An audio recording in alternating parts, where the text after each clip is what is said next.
control. Help me pray. Dr. Tracee Perryman is here, ladies and gentlemen. This is her song. This is the Lord's Prayer remix. Yes. I love this song. I've heard this a couple of times over the weekend. And I do like this song. How are you? I'm doing well. Glad. Thank you so very much for coming here. I had a lot of conversation, but then I got switched up by the conversation. But I do have a lot of questions for you. Okay. So Dr. Tracee Perryman is here. I want you to tell everyone, what you do. Give us a little overview of, what you do, what the nonprofit about, which is Center for Family Services, right? Nope, I said it wrong. She said, no, Center of Hope Family Services. So give me a little overview of, what the nonprofit is all about and what you do. Well, the nonprofit is about building resilience in members of our community.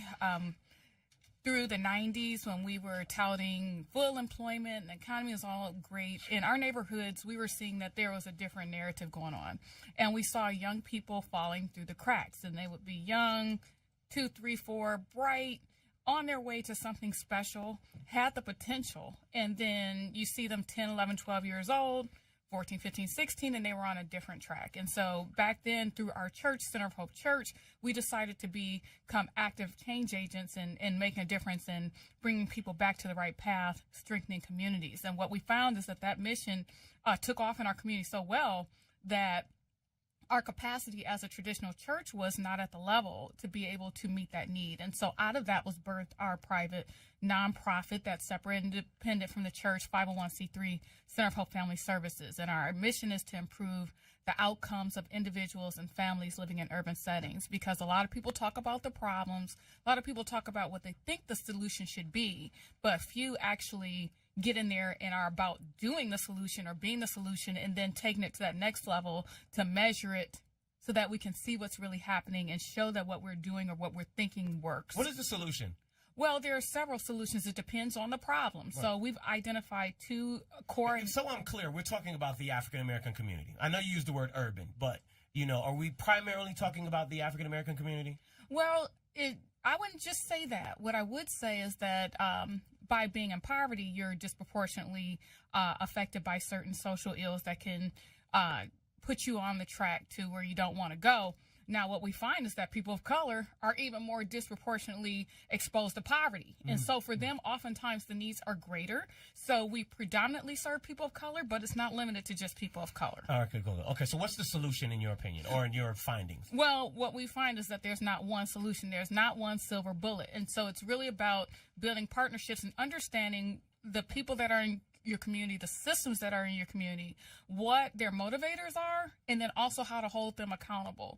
And part of that was what led me to go back to school and to get my doctorate in social work with a minor in education, because I found when I tried to advocate and speak out on things that I was passionate about and solutions that I thought would be effective, without that evidence, without that research, they weren't received. Okay. And so depending on what we're talking about, if we're talking about education, there are certain models of instruction that are more effective with people of color. If you talk about systems in your community, what do you mean by that? Philanthropy, those who are donors, private donors, business, government, criminal justice system, education system, all of those. Right. And so you were talking about education. What are some of the other social ills? Because we talk about, this a lot on this station. And this is why I think it's, extremely important to have this conversation, because we talk about this a lot in regards to what are the solutions. We talk about, there's so many different, I'm going to say, opinions in regards to what the core issue is. But, there's never one of those,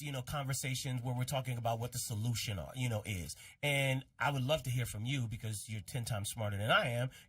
Where in your research as well as in your experience, what are some of the solutions to help with urban communities and poverty? Well, back to my doctoral work, one thing I looked at is what are the key factors that helped African Americans move forward in previous generations? Because social issues are not new. Disparate education, that's not new. An unfair justice system, those are not new. Right. A disparate exposure to violence, they're not new. But we can look over certain generations and certain decades that we were able to overcome those things. And what it really comes back to, in many cases, is that cultural affirmation piece. And so the theory that I studied... That we don't love ourselves. Is that what you mean by Well, cultural I don't like to affirmation? talk about what we don't do, but what we need more of. Okay. We need more love. We need more self-love. Yes, we need more self-love. And the self-love will come when you are knowledgeable of your history and looking at these issues and these challenges, and that we have overcome them before. Dr. Perryman, we talk a lot on this station about, knowing your history. Do you think that the younger generation, the millennials, really care about, or do you think that they will even know that they have to know their history? Well, there have been some changes in what we found. Some of the research has shown that actually more educated African Americans and those who are in a higher social status are more likely to know more about their history and to value it than those who do not share that same social economic status. So it's about economics. Well, to a certain degree. And I was really surprised by that. But when you look at neighborhoods and how they're now isolated, right, often people who are stuck in a certain locale are not getting that exposure to people who were once poor like them but are now doctors, lawyers, and successful. They're not seeing that, so they're becoming more isolated. So they don't get the same exposure to our history and values like we used to when neighborhoods were more integrated by class, right, but more segregated by race. Right. Because a lot of, because we talk about it a lot, and, we talk about the excuses that, may use, and you're talking about, the economic, separation in that. But from an economic perspective, if you want it, right, you could still go to the library. There's a lot of, kids that have phones that can Google, so knowing your history and the access to it, is it more of I don't have the access to it or I don't care about it? I need people who are telling me that it's important. Okay, got it. And people who are showing those examples. And sometimes in programs, I sit around a lot of tables. They believe it's an either or. Either you bring people in who have no shared experience with young people because they're quote unquote successful, or you bring people in who only have that experience, and so that young people cannot see the trajectory to where I could get out of my situation. Right. And so they don't have any exposure. Right. And so, but you need to have both types of competence, and that's where we sometimes fall short. But when they see examples of people who have been where they have been or have shared some sort of experience, because as long as I believe for most of us, if we're African American, we have been exposed to racism in our families because we value the family unit. We don't necessarily have the luxury of just divorcing ourselves from our family who are still in the same situations that maybe we came out of. Who should be telling me that it's important, right?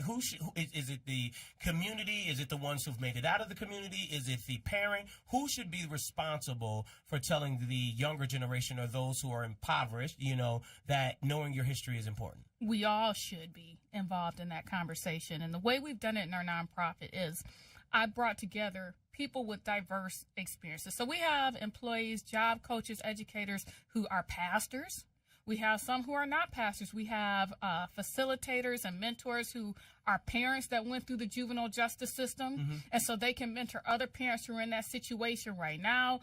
In our workforce development programs, we have formerly incarcerated individuals who work as recruiters to explain that trajectory out. And we look at it as a village. So it's not an either or. Right. So when individuals come through their doors, they touch the mentor all the way up to Dr. P, because we call it the village model. And so we get in a circle, and all these diverse experiences, we put a circle around that person so that no matter what their need or what the exposure may be, they have that access to that resource. So I don't look at it as of what someone doesn't have or what they didn't do or what they don't know, but what have they had access to. And for me, what we found to be successful is when we put the access there, the opportunity so that you can see it, and we also show that certain norms to be smart, and there are 9 different types of intelligences. So we have to remember that.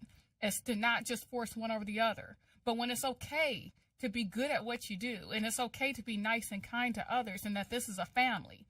And then bring that cultural piece in where these are not new problems. We have done it before. You have the strength to do it. Here are the people to help you. Then the person's confidence comes to the table. Right. And those 3 core domains are what make programs successful. If you have a question or comment for Dr. Tracee Perryman, she's here, 313-209-9000. The reason why I asked that question in regards to who's responsible for, explaining just your history is important, because we sat on Friday and we were in a restaurant and we were having a conversation with some teachers, and the teachers were extremely frustrated, by the parents who, come to the school. They're picking up their kids, smelling like weed.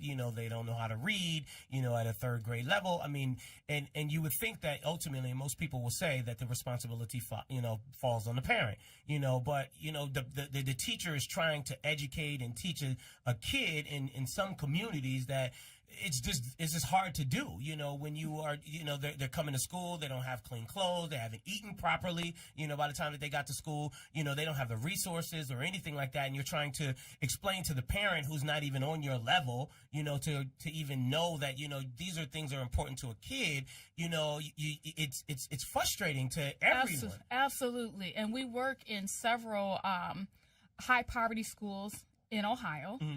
And as an after-school provider, that's the gap that we fill in, because based upon the standards that teachers have to teach to, they only have time to teach. Right. And the ratios, they have 25 to 30 children. They don't have time to address some of those social needs. Right, because the teachers that we talked to, what they said, I had like 46 students in a classroom. Yep. Oh, my goodness. I mean, how can you even...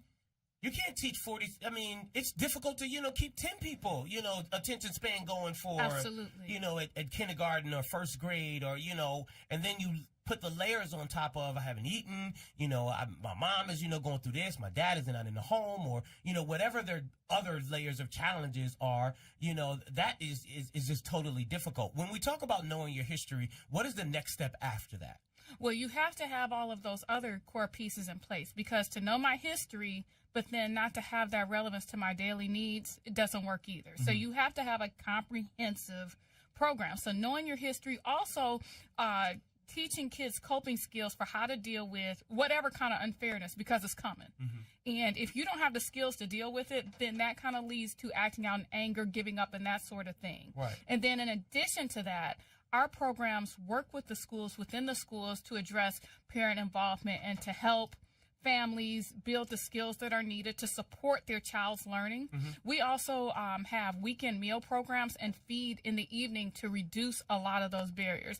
If there are children who have issues with clothes and things like that, we provide those. So we're kind of that piece that's leveraged in the community that can pull in all these other resources to support what you can't do during the academic day. Our workforce development programs are there for families who are in between jobs or don't have meaningful employment. They can draw right into Center of Hope. So it's almost like a community center in the school, but also saying that we're not here to just give things away, right, but to affirm in you. We're giving you a start, but showing you how you can connect to your history, and we can do the things that we have done for generations past. And then mentoring and helping people process through individual situations so that they can see and connect the dots between what happened 40 years ago and how really in many cases we're in the same situation now, right, which are things that we learned through churches, decades ago. So bringing all of those pieces back, but working within the school system. We also do the same thing in the juvenile detention center down at our courts, and we do the same thing for families there. Right. And by them seeing it, and it doesn't happen overnight, right, but by being there year after year after year, and them seeing the changes in their children, then they buy in. It's like, what do you need me to do? Right. And then our question to you is, we have some things we need, but what do you want as well? Right, and how can we do this thing together? Right. 313-209-9000. We go to David. David, thank you so very much for calling. Good afternoon. Good afternoon, Spud. Let me say this. The responsibility is on these parents. They need to stop doing all this ridiculous stuff that they normally do in their lives. Most of them got issues with gambling, not taking care of the kid. Your sole responsibility as a parent is to educate that kid and have him prepared to go to school. These parents are lacking, particularly in the Black community. This stuff is ridiculous. They need to stop, sit down, and can be concerned about that kid. Because when you get older as an adult, who's going to take care of you? It's going to be that kid. And if you raise him properly, he's going to make sure when you at your own age breaking down, he's going to make sure that you get the proper care and taken care of. David, let me say this though, David. Let me say this, David, and Dr. Perryman, answer this. I would say that some of the issues in what you're saying is kind of aggressive, because sometimes you got kids that's still raising kids. right? I mean, you got a 23-year-old with a 4-year-old, right? You got a 25-year-old with a 6 or 7-year-old.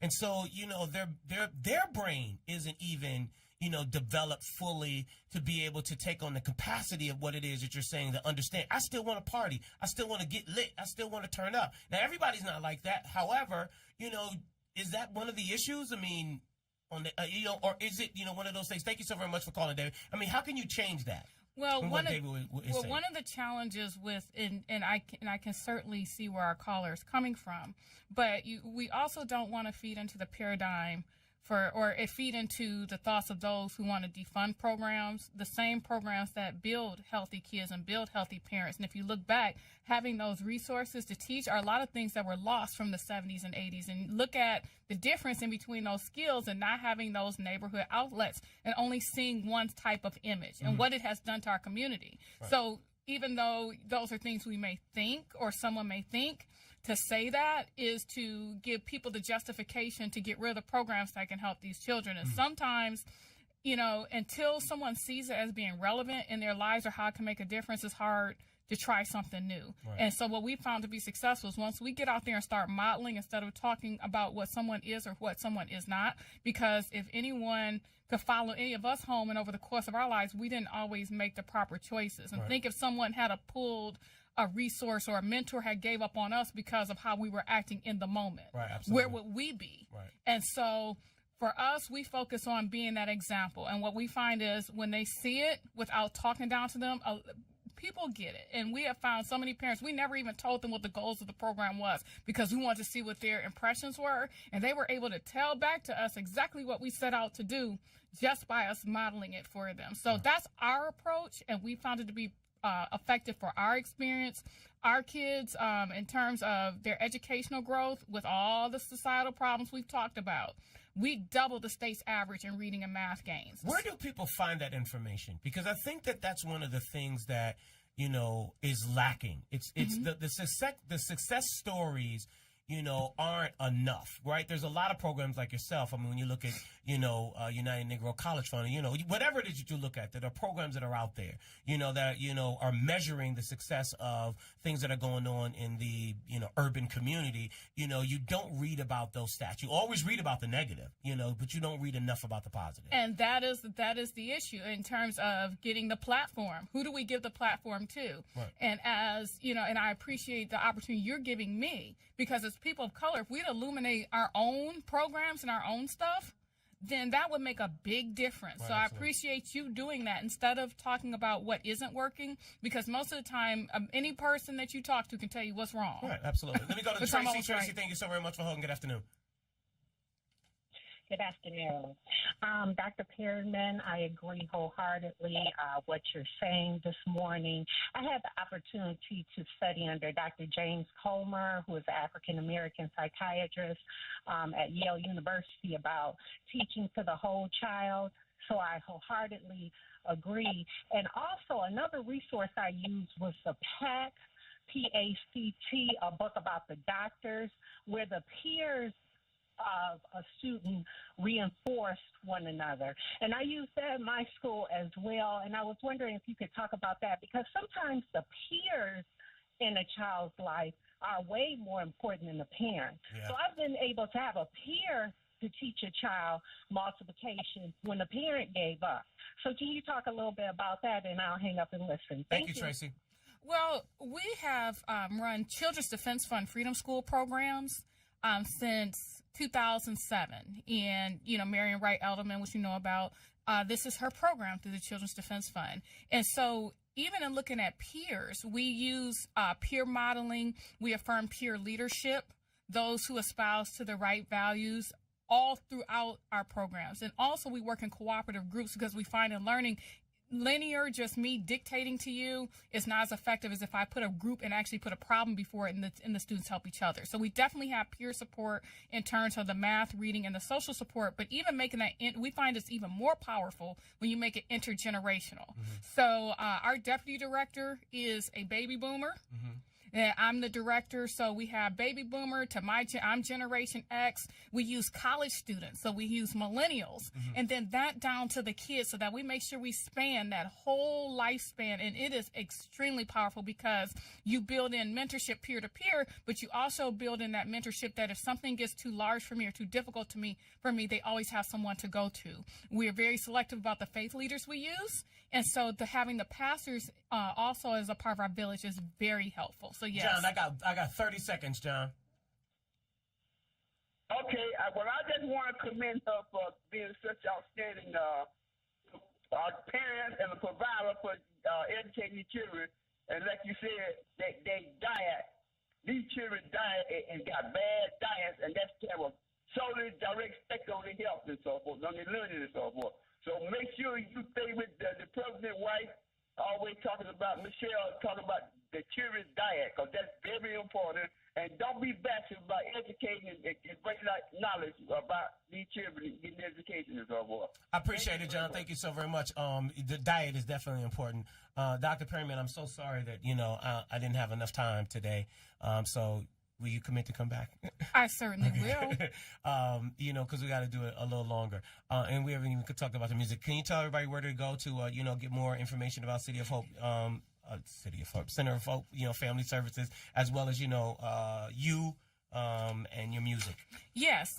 You can go to my personal website, www.tperrymanphd.org, and that talks about my leadership, my involvement with Center for Hope Family Services, some of the things I do in the community, because your programs cannot move effectively if you cannot build partnerships bigger than your program.